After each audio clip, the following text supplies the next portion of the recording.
అందరికీ నమస్కారం. So Telangana Gaddar film awards నిన్న బిగ్ ఈవెంట్తో కన్క్లూడ్ చేశాం. పోతే కన్క్లూడ్ చేయడానికి ఇంత పెద్ద ఈవెంట్ జరగడానికి ఒక 6 నెలల నుంచి ఒక వర్క్ జరిగితే నిన్న హైదరాబాద్ వేదికగా ఆ ఈవెంట్ని సక్సెస్ఫుల్ చేయడం జరిగింది. సో ఇంత పెద్ద సక్సెస్ అవ్వడానికి ఒక 6 months నుంచి దానికి వర్క్ జరుగుతూ ఉంది అన్ని రకాలుగా. ఇందాక ఎండి గారు చెప్పినట్టు తెలంగాణ గద్దర్ ఫిలిం అవార్డ్స్ ఇవ్వాలంటే దానికి ఎలాంటిది రూల్స్ అండ్ రెగ్యులేషన్స్ కావాలి అని బి నరసింహరావు గారు కమిటీలో ఫైనల్ చేయడం, దాని తర్వాత ఎఫ్డిసి ద్వారా దానికి సంబంధించిన అన్ని డాక్యుమెంట్ రూపంలో కన్వర్ట్ చేయడం రూల్స్ అండ్ రెగ్యులేషన్స్ని, దాని తర్వాత 2 కమిటీలని ఫైనల్ చేయడం. ఎందుకంటే సాధారణంగా ఒక సంవత్సరానికి అవార్డ్స్ ఉంటాయి.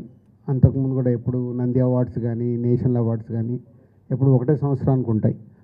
ముందు ఈ అవార్డ్స్ అనుకున్నప్పుడు కూడా 2024 ఒకటే ఇయర్కు అవార్డ్స్ అనుకోవడం జరిగింది. తర్వాత డిస్కషన్ అవుతున్న కొద్దీ అది కాస్త 2024 ముందు కూడా 2014 తెలంగాణ ఆవిర్భవించిన నుంచి 2023 వరకు కూడా అవార్డ్స్ ఉంటే బాగుంటుంది అని కొందరు సజెషన్స్ ఇవ్వడం వల్ల మళ్ళీ దాన్ని కూడా ఫైనల్ చేసి దానికి ఒక కమిటీని అపాయింట్ చేసి చేయడం జరిగింది. వాళ్ళందరూ ఎంతో కష్టపడి, వాళ్ళు కష్టమంటే ఒక్కొక్క సినిమాని సెలెక్ట్ చేయాలి, ఎందుకు సెలెక్ట్ చేస్తున్నారనేది కమిటీ అంత జాగ్రత్తగా వాళ్ళకు చాలా విభేదాలు ఉంటాయి కమిటీలో కూడా. ఒకరికొకటి నచ్చుతుంది, ఇంకోటి నచ్చుతుంది. ఎందుకు నచ్చింది అనేది మళ్ళీ అందరు ఫైనల్ చేసుకోవాలి. ఇలా ఎంతో వాళ్ళు ప్రిపేర్ అయ్యి అన్ని ఫైనల్ చేసి, సినిమాల్ని ఫైనల్ చేసి, టెక్నీషియన్స్ ఫైనల్ చేసి అలా ఇస్తే మళ్ళీ వాళ్ళందరినీ కోఆర్డినేట్ చేసి నేను ఆ ఈవెంట్కి తీసుకొచ్చి ఆ ఈవెంట్ని సక్సెస్ చేయడం అనేది ఒక పెద్ద బాధ్యత కిందే తీసుకున్నాము లాస్ట్ 6 months నుంచి. అది నిన్న ఇంత పెద్ద సక్సెస్ అయినందుకు ఈవెంట్ చాలా చాలా చాలా హ్యాపీగా ఉంది. దాని గురించే మీ అందరికీ థ్యాంక్స్ చెప్పడానికే ఈ మీట్. దీంట్లో మీడియా మిత్రులు మీరందరూ పార్టిసిపేషన్ చేస్తూనే వస్తున్నారు. సో మీ అందరికీ పేరు పేరున ధన్యవాదాలు. అలాగే సినిమా ఇండస్ట్రీ నిన్న పార్టిసిపేషన్ 2024కి వచ్చిన అవార్డ్స్ అందరికీ వాళ్ళు కూడా అందరూ వచ్చి పార్టిసిపేషన్ చేసి అవార్డ్స్ తీసుకోవడం, వారందరికీ కూడా ఎఫ్డిసి తరఫున ధన్యవాదాలు చెప్తున్నాం.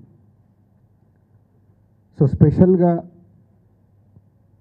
సినిమాటోగ్రఫీ మినిస్టర్ కోమటిరెడ్డి వెంకటరెడ్డి గారికి, అలాగే డిప్యూటీ సీఎం బట్టి విక్రమార్ గారికి స్పెషల్ థ్యాంక్స్. వాళ్ళు ముందు నుంచి ఈ కార్యక్రమం అనుకున్నప్పటి నుంచి వెనకాలండి ఎప్పటికప్పుడు గైడెన్స్ ఇస్తూ నడిపిస్తున్నారు. వాళ్ళకి ధన్యవాదాలు. అండ్ సీఎం రేవంత్ రెడ్డి గారికి స్పెషల్ థ్యాంక్స్. ఎందుకంటే నిన్న వాళ్ళు ప్రోటోకాల్లో మాకు 1 hour టైమే ఇచ్చారు సీఎం గారిది. పోతే ప్రోగ్రామ్ డిజైన్ చేసినప్పుడు పేపర్ పైన 4.5 hours ఉంది. దాన్ని ఎలా హోల్డ్ చేయాలి, సీఎం గారు వచ్చాక అవార్డ్స్ ఎలా ఇప్పియాలి అనేది చాలా బిగ్ ఛాలెంజ్ ఉండే. అలాంటిది రేవంత్ రెడ్డి గారు వచ్చిన తర్వాత నేను పర్సనల్గా వెళ్ళి రిక్వెస్ట్ చేశాను, మీరు 1 hour ఇస్తే టైం సరిపోదు, కొందరికి ఇచ్చి మేము కొందరికి ఇవ్వకుంటే మేము ఎన్ని రోజులు చేసిన వరకు కూడా సాటిస్ఫాక్షన్ ఉండదు అండ్ ఎంతసేపు ఉండాలి అన్నారు. మొత్తం ఉంటే వెరీ హ్యాపీ. కంప్లీట్ అయ్యే వరకు వారు ఆల్మోస్ట్ 8 o'clock ఏదో ఎంట్రీ ఇచ్చారు. సో 2 hours ఉంటాను, మీరు ఫినిష్ చేసుకోండి అన్నారు. వాళ్ళకు మళ్ళీ ఇమీడియట్లీ ప్రోటోకాల్ టీంకి వాళ్ళందరికీ కమ్యూనికేట్ చేసి 2 hours ఎక్స్టెండ్ చేయించారు. వారికి స్పెషల్ థ్యాంక్స్. ఎందుకంటే ఇంత పెద్ద ఈవెంట్లో సీఎం గారు వచ్చి 2 గంటల 15 నిమిషాలు ఉన్నారు, 15 నిమిషాలు ఇంకా ఎక్స్ట్రానే ఉన్నారు. సో అందరూ వెరీ హ్యాపీ. ప్రతి ఒక్కరు సీఎం గారి చేతుల మీదుగా అవార్డు తీసుకున్నప్పుడు అందరికీ ఒక సంతోషం. సో వారందరికీ సీఎం గారికి ధన్యవాదాలు. అలాగే ప్రభుత్వం నుంచి అవార్డ్స్ వస్తున్నాయి అంటే ఏ స్టేట్ అన్న కానీ ఫ్యూచర్లో ఇప్పుడు ఆంధ్రప్రదేశ్లో కూడా అవార్డ్స్ స్టార్ట్ అవుతాయి. ఎందుకంటే తెలుగు స్టేట్స్ అంటే మన రెండు కళ్ళు, ఎంత కాదనుకోలేము. అది ప్రభుత్వం నుంచే అవార్డ్స్ వస్తున్నాయనంటే సినిమా ఇండస్ట్రీ అందరికీ చెప్తున్నాను, చాలా జాగ్రత్తగా అవార్డు స్వీకరించాలి. మనం ఎన్ని షూటింగ్లలో బిజీగా ఉన్నా, ఎక్కడున్నా ప్రభుత్వం నుంచి ఒక అవార్డు వస్తుందంటే అది మన రెస్పాన్సిబిలిటీ. గవర్నమెంట్తో జర్నీ చేయాల్సిన బాధ్యత సినిమా ఇండస్ట్రీలో ఉండే ప్రతి ఒక్కరిది. సో ఫ్యూచర్లో కూడా ప్రభుత్వం నుంచి అవార్డ్స్ అనౌన్స్ అయినప్పుడు ఆ డేటును మీరందరూ మీ డైరీలో నోట్ చేసుకొని, మీకు అవార్డుకి అనౌన్స్ అయి ఉంటే మీరు వెళ్ళి ఆ అవార్డు తప్పకుండా ప్రభుత్వం నుంచి వచ్చే అవార్డును స్వీకరించాలి. సినిమా ఇండస్ట్రీలో ఉన్న అందరికీ this is my request. And అర్థం చేసుకుంటారని కూడా అనుకుంటున్నాను. సో అలాగే నిన్న ఇంత బిగ్ ఈవెంట్లో సో డెఫినెట్గా చిన్నవి మిస్టేక్స్ అనుకోవచ్చు. అంత పెద్ద ఆర్గనైజేషన్లో జరిగే కమ్యూనికేషన్ గ్యాప్స్ వల్ల అయి ఉండొచ్చు, తప్పులు జరుగుతాయి. అలా ఎవరికన్నా ఎక్కడన్నా చిన్న ఈ కమ్యూనికేషన్ దానివల్ల ఎక్కడన్నా మీరు హర్ట్ అయి ఉంటే అక్కడికి వచ్చిన వాళ్ళు ఎవరైనా, సో ఎఫ్డీసీ తరఫున చైర్మన్గా నేనే క్షమాపణలు కోరుకుంటున్నాను. ఎందుకంటే మేము ఆర్గనైజ్ చేశాం కాబట్టి అందరినీ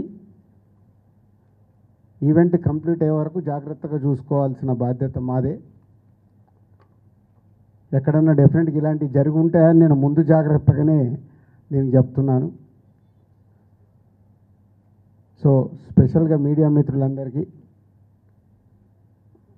ఈవెంట్ అయిపోయిన తర్వాత చాలామంది కూడా అప్రిషియేట్ చేయడం, ఇంత పెద్దగా సక్సెస్ అయింది అని అప్రిషియేట్ చేసినందుకు, గవర్నమెంట్ తరఫున వచ్చిన రివ్యూస్ కానీ రిపోర్ట్స్ కానీ బయట నుంచి వచ్చినాయి కానీ అన్నీ తెలంగాణ గద్దర్ ఫిలిం అవార్డ్స్ని ఇంత అద్భుతంగా నిర్వహించినందుకు ధన్యవాదాలు చెప్తున్నారు. వారందరికీ కూడా ప్రత్యేకంగా ధన్యవాదాలు. Thank you very much.